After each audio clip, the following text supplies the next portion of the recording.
तो इस एपिसोड की स्टार्टिंग में हमें एक बच्चे को दिखाया जाता है जिसका नाम होता है रोकुरोता। रोकुरोता बचपन से ही काफी मोटा और लंबा होता है और ये देखकर उसके मम्मी पापा भी काफी खुश होते हैं कि उनका बच्चा काफी हेल्दी है। लेकिन जैसे जैसे रोकुरोता बड़ा होता है वो और लंबा और शक्तिशाली हो जाता है और एक टाइम पर वो अपने माँ बाप सहित अपने पूरे विलेज वालों को ही मार देता है। फिर सीन प्रेजेंट में आता है जहाँ हम देखते हैं कि जिस क्रिमिनल ने गेंजी पर हमला किया था वो रोकुरोता ही था।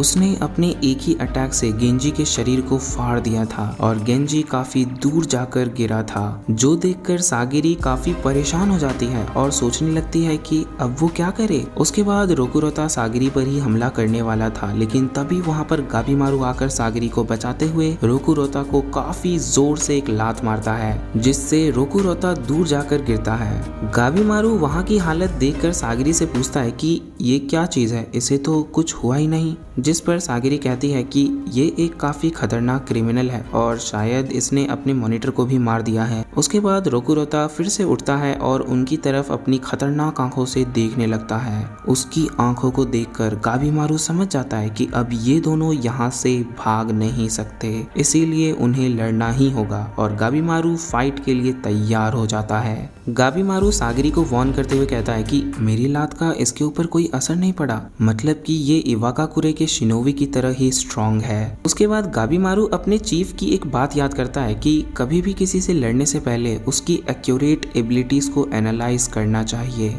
इसीलिए वो सोचता है कि पहले वो रोकुरोता से लड़कर उसकी एबिलिटीज फाइंड करेगा और उसके ठीक बाद ही रोकुरोता गाबीमारू के ऊपर एक बड़ा सा पेड़ फेंक कर मारता है, जिसे कि गाबीमारू डॉस तो कर लेता है, लेकिन उसके इस हमले से वो समझ आता है कि रोकुरोता फिजिकली उससे ज्यादा स्ट्रॉन्ग है। इसीलिए वो यूजुरिहा जो कि पेड़ पर बैठकर इस फाइटिंग का मजा ले रही थी उससे मदद मांगता है, जिस पर यूजुरिहा मदद करने के लिए तैयार हो जाती है। लेकिन वो उसकी मदद लड़कर नहीं बल्कि चीयर करके कर रही थी, क्योंकि यूजुरिहा ने पहले ही गाबीमारू से डील किया था कि वो गाबीमारू के साथ सिर्फ इंफॉर्मेशन शेयर करेगी और लड़ने का काम गाबीमारू करेगा। इसीलिए वो लड़ने से मना कर देती है, जिससे गाबीमारू का दिमाग और खराब हो जाता है। एंड इसके बाद रोकुरोता गाबीमारू के ऊपर अपने हाथों से हमला करने लगता है। पहले तो गाबीमारू उसके हाथों पर डायरेक्ट अटैक करने का सोचता है, लेकिन जैसे ही वो उसके हाथों पर वार करने वाला होता है उसे अपनी मौत नजर आती है, इसीलिए वो जल्दी से उसे डॉज कर देता है। लेकिन रोकुरोता काफी फास्ट होता है और गाबीमारू के ऊपर लगातार कई सारे हमले करता है, जिससे कि गाबीमारू काफी मुश्किल से बच पाता है। वो समझ जाता है कि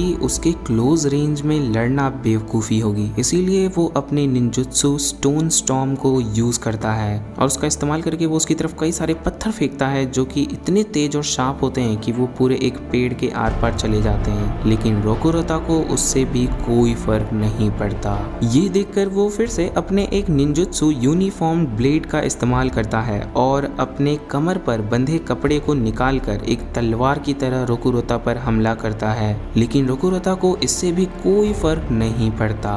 फिर सीन चेंज होता है और हम सागिरी को देखते हैं जो कि गेंजी को पट्टी लगा रही होती है, लेकिन गेंजी उसे कहता है कि इसका कोई फायदा नहीं है, तुम चली जाओ। लेकिन सागिरी वहाँ से जाने से मना करते हुए कहती है कि मुझे बस तुम्हारी ब्लीडिंग रोकनी है, अगर तुम्हारा खून बहना रुक गया तो शायद मैं तुम्हारी जान बचा सकती हूँ। जो सुनकर गेंजी सागिरी से कहता है कि तुम अजीब हो, थोड़ी देर पहले तो तुम एक मर्द की तरह बात कर रही थी, लेकिन अब क्या हो गया। जिस पर सागिरी कहती है इस वक्त कोई मैन और वुमेन नहीं है, मैं अपने सीनियर को अपने आंखों के सामने मरने नहीं दे सकती। जिसके बाद गेंजी कहता है कि तो तुम ऐसे जीना चाहती हो, अब मैं तुम्हें समझ चुका हूँ, तुम कोई भी दो चीज़ों में भेदभाव नहीं करना चाहती, उसके बदले तुम कोई बीच का रास्ता निकालना चाहती हो। तुम मैन और वुमेन, पावरफुल और कमज़ोर नहीं देखती, इसके बदले तुमने मिडिल पाथ चुना है जहाँ पर सब इक्वल हैं। अब मैं समझ चुका हूँ। उसके बाद गेंजी सागिरी को अपना स्वॉर्ड देते हुए कहता है कि एक वॉरियर की सोल उसकी स्वॉर्ड में होती है और मैं ये तुम्हें देता हूँ। अगर तुम एक सामुराई हो तो मैं तुम्हें भागने के लिए नहीं कहूँगा, जाओ और रोकुरोता को खत्म कर दो। एंड फिर सीन बदलता है और हम गाबीमारू को देखते हैं जो अपने मन में पॉसिबिलिटीज देख रहा होता है कि अगर उसने रोकुरोता से क्लोज रेंज में फाइट की तो वो उसको कीड़े की तरह मसल देगा। फिर गाबीमारू अपने मन में सोचता है कि अगर ये फाइट 2 वर्सेस 1 होता तो मैं उसका ब्लाइंड स्पॉट ढूंढ पाता। वो इतना सोच ही रहा होता है कि रोकुरोता की एक उंगली कट जाती है जो कि सागिरी ने काटा था। उसके बाद सागिरी गाबीमारू के बगल में आके उसे कहती है कि अगर तुम अपने ब्लेड को किसी की बॉडी जॉइंट पर मारोगे तो स्ट्रॉन्ग से स्ट्रॉन्ग बॉडी भी कर सकती है। उसके बाद वो दोनों उससे लड़ने के लिए तैयार हो जाते हैं। फिर हम सेंता को देखते हैं जो यूजुरिहा से कह रहा होता है कि शायद मुझे गेंजी की मदद करने के लिए जाना चाहिए, लेकिन यूजुरिहा उसे नहीं जाने देती क्योंकि पहले ही बहुत वक्त बीत चुका है और अब गेंजी को नहीं बचाया जा सकता। यूजुरिहा कहती है कि गेंजी को बचाने के बजाय हमें इन्हें देखना चाहिए। ये लोग जो शोर मचा रहे हैं उस वजह से यहाँ पर कुछ ही पलों में मॉन्स्टर्स आने वाले होंगे जो इन्हें मार देंगे। इनके मरते ही हम यहाँ से भाग जाएंगे। उसके बाद हम देखते हैं कि रोकुरोता के हाथ की ब्लीडिंग बहुत जल्दी रुक जाती है, जो देखकर गाबीमारू कहता है कि हमें एक ही बार में इसका काम खत्म करना होगा। जो सुनकर सागिरी कहती है कि लेकिन उसका सिर काफी ऊपर है, जिस पर गाबीमारू कहता है तो हम उसके पैरों पर अटैक करके उसे नीचे बैठा देंगे, जिसके बाद हम उसे मार पाएंगे। जिसके बाद रोकुरोता उसके ऊपर अटैक करता है, लेकिन गाबीमारू उसे अपने पैरों से साइड कर देता है, जिससे कि सागिरी को एक मौका मिल जाता है। वो उसके पैर पर स्वॉर्ड से अटैक कर ही रही होती है कि उसको अपने सीनियर के डेथ की याद आ जाती है, जिससे कि वो उसे नहीं मार पाती। जिसके बाद वो अपने मन में सोचती है कि मुझे एक सिंगल ब्लो अटैक करने के लिए एकदम शांत रहना होगा। जिसके बाद रोकुरोता एक और बार उस पर हमला करता है और गाबीमारू फिर से उसके अटैक को रोकता है, लेकिन इस बार उसके पैरों की हालत काफी खराब हो जाती है। दूसरी तरफ सागिरी को एक और मौका मिलता है और वो उसके हाथों पर अटैक करती है, लेकिन इस बार भी उसे कुछ नहीं होता क्योंकि उसकी मूवमेंट की वजह से उसके जॉइंट्स के बीच में जो हॉलो सेक्शन होता है वो ब्लॉक हो जाता है।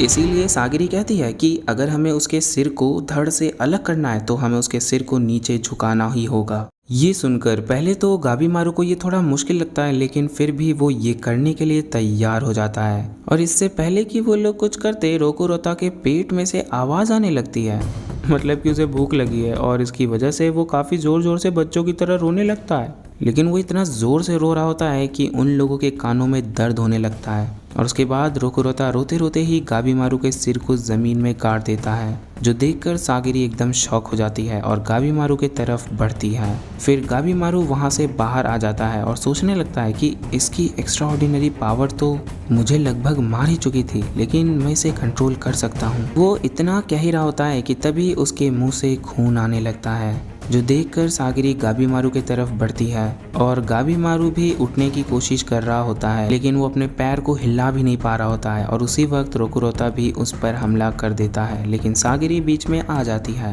अब टाइम पूरा स्लो हो जाता है। सागिरी के सामने उसकी डेथ होती है और वो सोच रही होती है कि अब वो क्या करे। फिर वो अपने मन में सोचती है मुझे शांत रहना होगा, अपने इमोशंस को साइड में रखकर लॉजिकली सोचना होगा। और उसके बाद वो रोकुरोता के आ रहे हाथ पर सीधे वार करने की बजाय इस पर कई सारे अलग अलग तरीकों से अटैक करती है, जिससे उसका हाथ साइड हो जाता है और इससे सागिरी उसके कई सारे अटैक्स को रिपीट करने लगती है, जो कि यूजुरिहा, सेंता और साइड में बैठकर गेंजी भी देख रहा होता है। सागिरी रोकुरोता के ऊपर अटैक करते करते उसे ज़मीन पर बैठा देती है और उसका सिर भी नीचे हो जाता है। और यही सही मौका देखकर वो उसके सिर को धड़ से अलग करने ही वाली होती है कि तभी रोकुरोता एक फ्रॉग की तरह जंप लगाकर थोड़ा दूर चला जाता है। उसके बाद गाबीमारू भी उठ जाता है। सागिरी गाबीमारू से पूछती है कि क्या कोई तरीका नहीं है जिससे हम इसके सिर को झुका सकें। जो सुनकर गाबीमारू कहता है कि मेरे पास एक तरीका है जिससे हम इसके सिर को नीचे झुका सकते हैं, लेकिन ये बहुत खतरनाक है, इसमें दर्द होगा। जिसके बाद गाबीमारू अपने मन में सोचने लगता है कि इसके ऊपर मेरे कोई भी निंजुत्सु का असर नहीं होता और इससे क्लोज रेंज में फाइट भी नहीं कर सकते। और वो इतना बोलकर अपने कई सारे निंजुत्सु को एजेटिक ब्लेड के साथ मिक्स करके रोकुरोता के ऊपर अटैक कर देता है, जिससे उसे तो कुछ नहीं होता लेकिन आसपास का एरिया जलने लगता है। और ये देखकर यूजुरिहा समझ जाती है कि गाबीमारू का प्लान है कि यहाँ पर काफी खतरनाक आग लग जाए, जिससे ये पूरी जगह धुआं हो जाएगी एंड हर जगह कार्बन मोनोऑक्साइड फैल जाएगा। और इसीलिए वो सेंता को लेकर यहाँ से काफी दूर भागने लगती है। दूसरी तरफ गाबीमारू ज्यादा निंजुत्सु इस्तेमाल करने की वजह से काफी कमजोर हो जाता है, इसीलिए सागिरी उसे रोकने के लिए कहती है। फिर हम देखते हैं कि आग फैलने की वजह से पूरी जगह पर धुआं फैलने लगता है और वो सारा धुआं ऊपर की तरफ जा रहा होता है। रोकुरोता की हाइट ज्यादा होने की वजह से सारा धुआं उसको ही लग रहा था।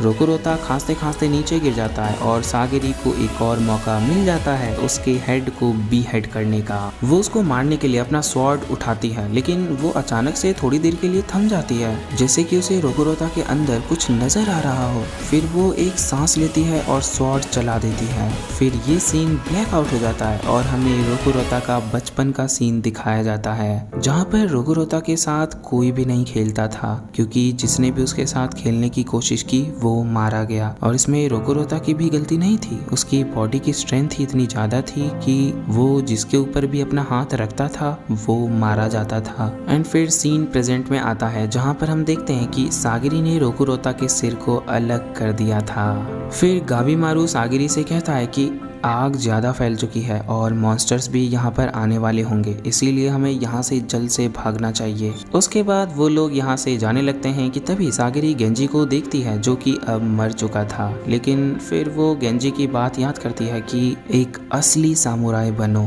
और वो अपने इमोशंस को सप्रेस करके वहाँ से निकल जाती है। और ये सीन यहीं पर कट हो जाता है। फिर हम अगले सीन में देखते हैं कि मॉन्स्टर्स आग लगी हुई जगह के तरफ जा रहे थे और गाबीमारू और सागिरी एक पेड़ के पीछे छुपकर ये सब देख रहे थे। उसके बाद गाबीमारू कहता है कि हमें एलिक्सिर ढूंढने की खोज जारी रखनी चाहिए ताकि जल्द से जल्द मैं अपनी वाइफ से मिल सकूं। फिर वो लोग वहाँ से निकल जाते हैं। भागते भागते उन्हें यूजुरिहा और सेंता दिखते हैं, जो कि नीचे की तरफ देख रहे होते हैं। जब गाबीमारू और सागिरी उन लोगों के पास पहुँचते हैं तो वो भी शॉक हो जाते हैं, क्योंकि यहाँ पर एक पूरा गांव था और ये और कोई विलेज नहीं बल्कि शिनसेनक्यो विलेज था, जहाँ पर एलिक्सिर ऑफ लाइफ है। फिर सेंता बताता है कि अगर ये सही में शिनसेनक्यो विलेज है तो यहाँ पर हर्मिट्स भी रहते होंगे। उसके बाद हम आजा और तोमा को देखते हैं, जहाँ पर आजा मॉन्स्टर को मारकर उनका ही खून पिए जा रहा था सरवाइव करने के लिए। खून पीते हुए वो दोनों हर्मिट्स के बारे में बात करने लगते हैं। शिनसेनक्यो विलेज में रहने वालों को हर्मिट्स कहा जाता था और सारे हर्मिट्स इमॉर्टल होते हैं, जिन्हें मार पाना संभव नहीं है। बात करते करते उन दोनों को कुछ आवाजें आती हैं और जब वो उस आवाज की तरफ बढ़ते हैं तो उन्हें दो लड़कियां एक दूसरे के साथ इंटीमेट होते हुए दिखाई जाती हैं।